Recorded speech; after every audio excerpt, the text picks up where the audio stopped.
Hope so कि आप सब खैरियत से होंगे। ठीक है, आज हम पढ़ेंगे आपके चैप्टर नंबर 8 का टॉपिक है मेल न्यूट्रिशन। ठीक है, सबसे पहले इस चैप्टर में हम लोग न्यूट्रिशन के बारे में पढ़े हैं कि हमारी बॉडी को ग्रो करने के लिए और एनर्जी गेन करने के लिए फूड मतलब न्यूट्रिएंट्स की ज़रूरत होती है।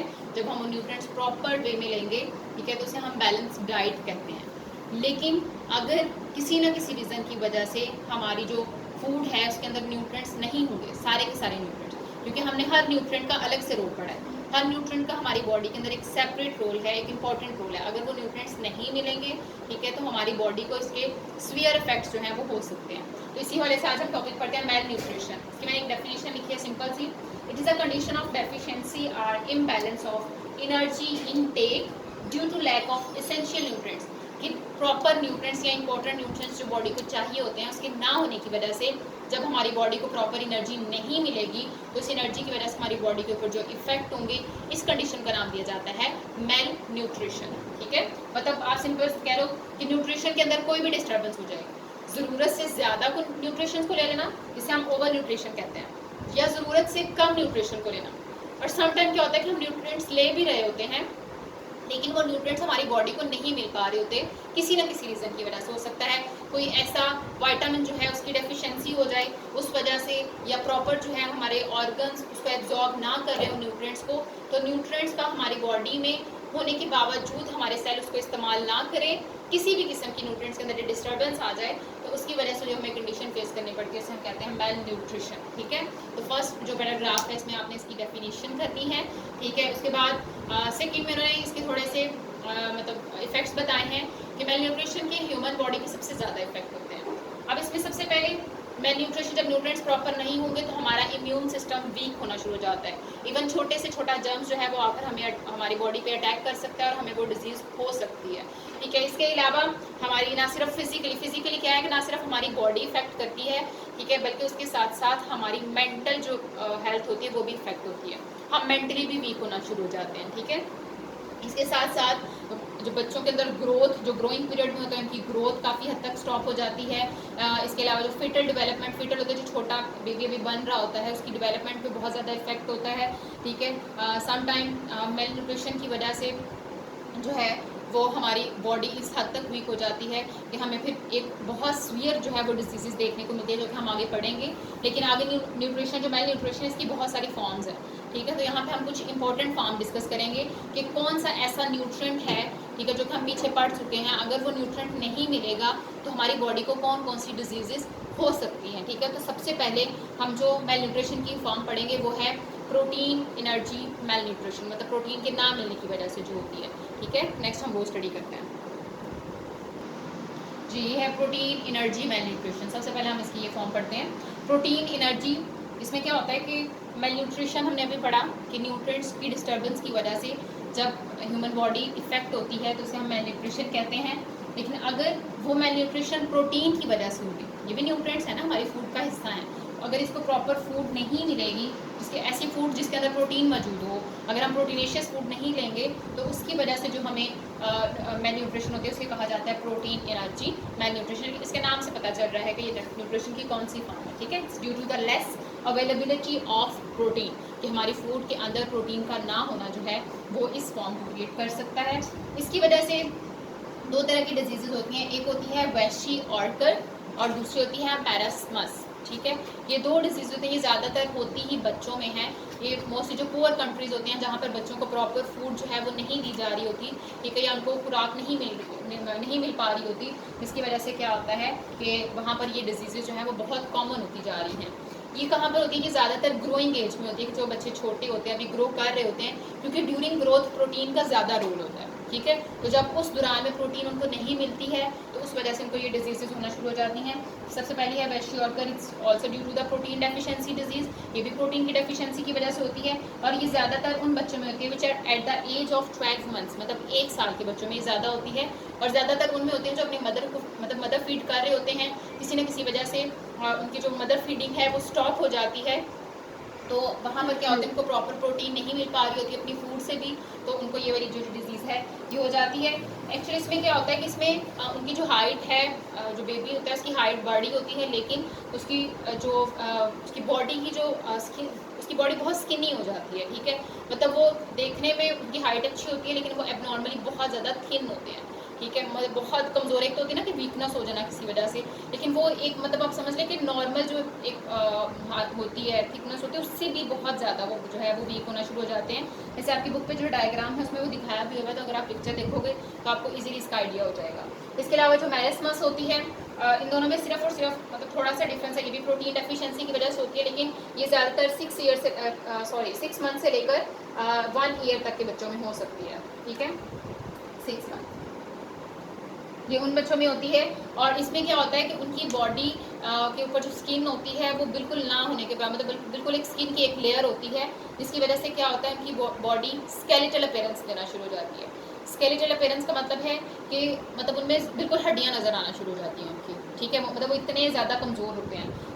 ज़ाहिर है जब उनको प्रोटीन नहीं मिलेगी उनकी ग्रोथ जो है वो बहुत ज़्यादा पुअर होती है, ठीक है, और वो अपनी एज से बहुत छोटे नज़र आना शुरू हो जाते हैं, मतलब जितने वो होते हैं जिस एज के होते हैं उससे वो बहुत छोटे नज़र आते हैं due to the poor growth, ठीक है। तो ये न्यूट्रिएंट्स ना मिलने की वजह से ये बहुत ही मतलब एक ड्रेडफुल डिजीज़ होती हैं जो कि बच्चों में देखी जा रही हैं। तो ये किस वजह से होती हैं? प्रोटीन एनर्जी मेल न्यूट्रिशन की वजह से। दूसरी इसकी होती है दूसरी जो इसकी हम फॉर्म पढ़ेंगे वो है मिनरल डेफिशिएंसी डिजीज़ है, ठीक है, ये भी हम डिस्कस करते हैं।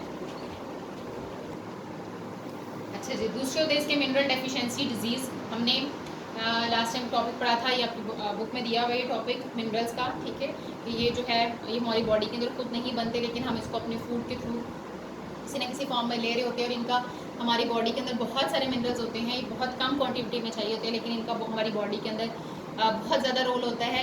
और अगर ये भी हमारी फूड के अंदर ये नहीं होंगे या हम इसको नहीं लेंगे तो इसका भी हमारी बॉडी के ऊपर मतलब बहुत सारे इफेक्ट्स होते हैं, जिनकी वजह से कुछ मेजर डिजीज़ जो हैं वो देखने को मिलती हैं।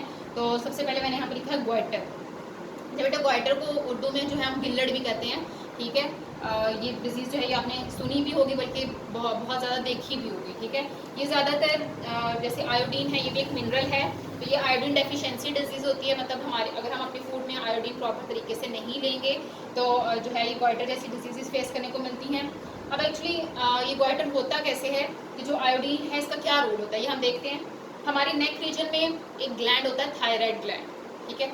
इस थायराइड ग्लैंड का क्या काम होता है? इसने हार्मोन बनाना होता है, थायरॉक्सिन हार्मोन होता है, उसका नाम तो नहीं आपकी बुक पे मेंशन किया हुआ, लेकिन ये हार्मोन होता है थायरॉक्सिन। ये ऐसा हार्मोन होता है जो हमारी ग्रोथ में हेल्पफुल होता है, ये हमारी ग्रोथ में हेल्प कर रहा होता है। अब इस हार्मोन को बनाने के लिए आयोडीन की ज़रूरत होती है। जब हम अपनी फूड में आयोडीन नहीं लेंगे तो थायराइड ग्लैंड अपना काम करेगा ज़रूर, लेकिन आयोडीन ना मिलने की वजह से वो थायरॉक्सिन हार्मोन नहीं बनाएगा। जब ये हार्मोन नहीं बनेगा तो ऑब्वियसली हमारी जो है वो ग्रोथ भी इफेक्ट होती है, लेकिन इस हार्मोन के ना बनने की वजह से सबसे ज़्यादा इफेक्ट थायराइड ग्लैंड को होता है। वो किस तरह से? अब देखो, जब थायराइड ग्लैंड जो है इससे पहले इस हार्मोन को बनाने से पहले एक और हार्मोन होता है, उसे कहा जाता है थायराइड स्टिमुलेटिंग हार्मोन। एक्चुअली वो हार्मोन रिलीज करना शुरू कर देता है। उस हार्मोन का क्या मकसद होता है कि उसने थायराइड ग्लैंड को एक्टिव करना होता है, इसके अंदर ऐसे रिएक्शंस, मतलब इनके अंदर जो मेटाबॉलिक रिएक्शंस हो रहे होते हैं उनका रेट को स्पीड अप कर देता है। वो स्पीड अप क्यों करता है? ताकि ज़्यादा से ज़्यादा आयोडीन को इस्तेमाल करके ज़्यादा से ज़्यादा थायरॉक्सिन बनाया जाए। अब ये सारे के सारे मेटाबॉलिज्म एक्टिव हो जाते हैं क्योंकि ज़ाहिर थायराइड स्टिमुलेटिंग हार्मोन रिलीज हो जाता है, लेकिन आयोडीन ना होने की वजह से सारे के सारे रिएक्शंस तो हो रहे होते हैं, लेकिन आयोडीन ना मिलने की वजह से थायरॉक्सिन नहीं बन पाता, जिसकी वजह से क्या होगा, वहाँ पर बहुत ज़्यादा जो है वो न्यूट्रिएंट जो फॉर एग्जांपल जो प्रोटीन वगैरह बहुत ज़्यादा बनना शुरू हो जाती हैं, तो वो फिर क्या करती हैं, थायराइड ग्लैंड ज़ाहिर क्योंकि थायराइड ग्लैंड को तो चाहिए नहीं थी वो तो चीज़ें बना रहा था थायरॉक्सिन को बनाने के लिए। तो जब वो थायरॉक्सिन नहीं बनेगा तो वो जो उसके अंदर जितने भी रिएक्शंस हो रहे होते हैं उसका इफेक्ट होता है थायराइड ग्लैंड के ऊपर, जिसकी वजह से क्या होगा, थायराइड का ग्लैंड जो है वो उसका जो साइज़ होता है वो ज़रूरत से ज़्यादा बढ़ जाता है, ठीक है। जब थायराइड ग्लैंड जो है उसका साइज़ बढ़ेगा तो ऑब्वियसली वो नेक रीजन में होता है, जिसकी वजह से हमारी जो नेक है वो बिल्कुल स्वेल कर जाती है, ठीक है। और स्वेलिंग ऑफ जो नेक होती है इस कंडीशन को नाम दिया जाता है ग्वाइटर का। तो इस तरह से जो आयोडीन है, ठीक है, वो थायराइड ग्लैंड को इफेक्ट करता है, और थायराइड ग्लैंड की वजह से ये जो ग्वाइटर है ये डिजीज़ होती है जो कि मिनरल डेफिशिएंसी डिजीज़ है। दूसरी इसमें डिजीज़ बताई हुई है एनीमिया। एनीमिया का हमने पहले भी कैल्शियम में भी थोड़ा सा मैंने आपको बताया था कि एनीमिया क्या होती है, सिंपली खून की कमी जिसे हम कहते हैं, ठीक है, it's a lack of blood. अब लैक ऑफ ब्लड का क्या मतलब है, इसमें खून की कमी क्यों होती है एक्चुअली, कि हमारी जो ब्लड होता है उसके अंदर पाए जाते हैं रेड ब्लड सेल्स होते हैं।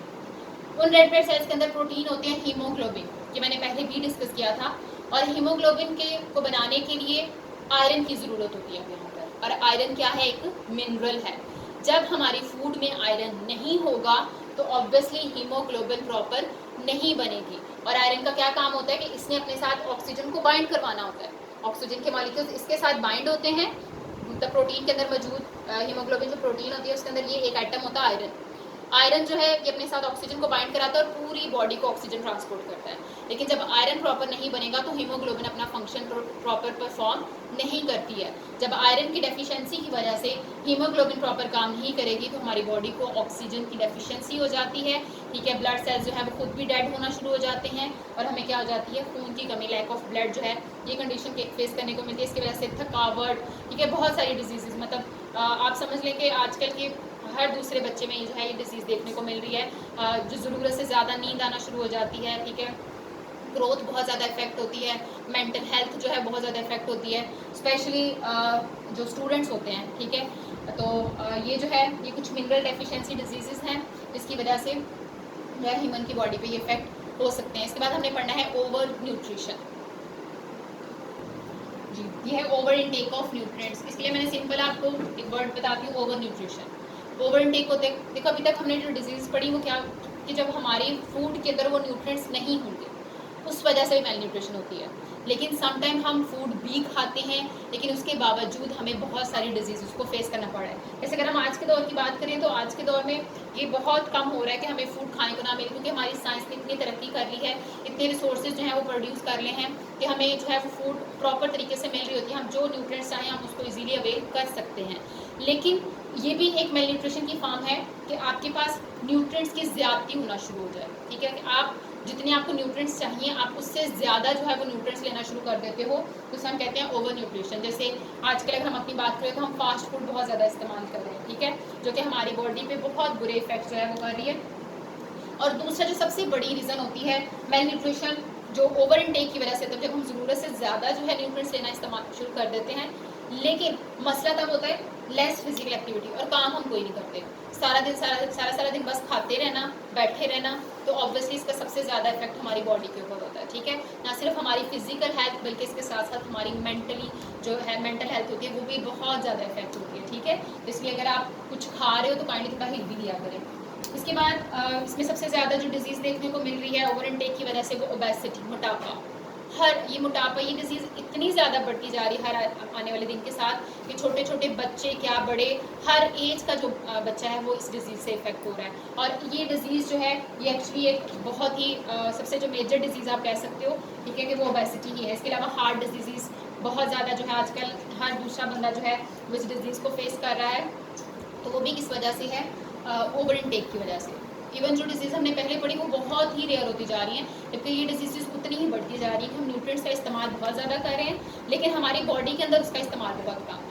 ज़ाहिर जब हम काम नहीं करेंगे तो वो जो एनर्जी है, जब हम उस एनर्जी को इस्तेमाल नहीं करेंगे तो ये न्यूट्रिएंट्स जो है वो एज इट इज़ पड़े रहेंगे, इसकी वजह से हमारी बॉडी के ऊपर इफेक्ट करते हैं। जैसे आप एक छोटी सी एग्जांपल ले लो कि अगर हम विटामिन ए है, अगर ये ज़रूरत से ज़्यादा लेना शुरू कर दें, ठीक, हालांकि हमने विटामिन ए का बहुत इंपॉर्टेंट रोल पढ़े, लेकिन अगर ये ज़रूरत से ज़्यादा लें, ठीक है, तो हमें लिवर प्रॉब्लम्स भी हो सकती हैं। तो इस तरह से जो ओवर इनटेक ऑफ न्यूट्रिएंट है ये भी एक मेल न्यूट्रिशन, इसमें भी क्या हो रहा है, हमारे न्यूट्रिएंट्स जो हैं वो एक बैलेंस डाइट जो है हमारी वो डिस्टर्ब हो रही होती है, हमारे न्यूट्रिएंट्स जो है वो प्रॉपर नहीं रहते हैं, जिसकी वजह से ये सारी डिजीज़ देखने को मिल रही हैं। ओवरऑल अगर हम इसकी बात करें तो इसमें डिजीज़ हो जाती है स्टारवेशन होती है।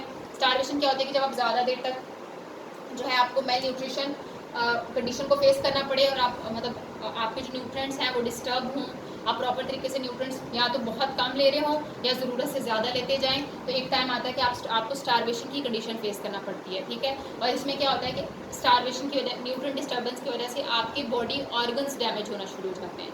ठीक है, तो ये एक बहुत ही सीवियर फॉर्म होती है मेल न्यूट्रिशन की। इसके अलावा हार्ट डिजीज़ जैसे फ़ैट का बहुत ज़्यादा इस्तेमाल अगर हम कर दें, ठीक है, और अपनी एक्टिविटीज़ को कम रखें तो हमें हार्ट डिजीज़ देखने को मिल रही है। कॉन्स्टिपेशन, अब अपनी फूड जो है वो रेगुलर नहीं रहते। ठीक है, जो टाइम होता है मतलब सुबह का नाश्ता है तो वो लंच के टाइम पे हो रहा है, लंच जो है वो डिनर के टाइम पे हो रहा है, तो इस तरह से अगर हम प्रॉपर जो है वो उसका शेड्यूल नहीं बनाएंगे तो उसकी वजह से ये डिजीज़ फेस करने को मिली। इसके अलावा ओबेसिटी की हमने पहले बात की, मोटापा जिसे हम कहते हैं, it's a mother of disease.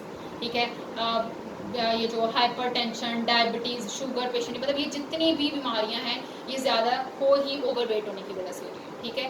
तो इसकी भी हमने रीज़न पढ़ी कि ये किस वजह से होती है कि ओवर इनटेक हम बहुत ज़्यादा करते हैं न्यूट्रिएंट्स का, लेकिन अपनी फिजिकल जो एक्टिविटी है वो हमारी बहुत ही माइनर होती जा रही है। तो ये सारे का सारा ये बहुत इंपॉर्टेंट टॉपिक है, साथ में एक लॉन्ग क्वेश्चन भी है। तो आपने इसको अच्छी तरह से याद करना है। इसके अलावा जो नीचे टेबल में जो दिया हुआ है आपके यहाँ नीचे साइड बॉक्स में जो कुछ जो है वो इन्फॉर्मेशन दी हुई है वो भी आपने रीड आउट करनी है। उसमें से MCQs और शॉर्ट क्वेश्चन आ सकते हैं, ठीक है। होप सो आप सबको समझ आ गई होगी। अपना बहुत सारा ख्याल रखिएगा। अल्लाह हाफिज़।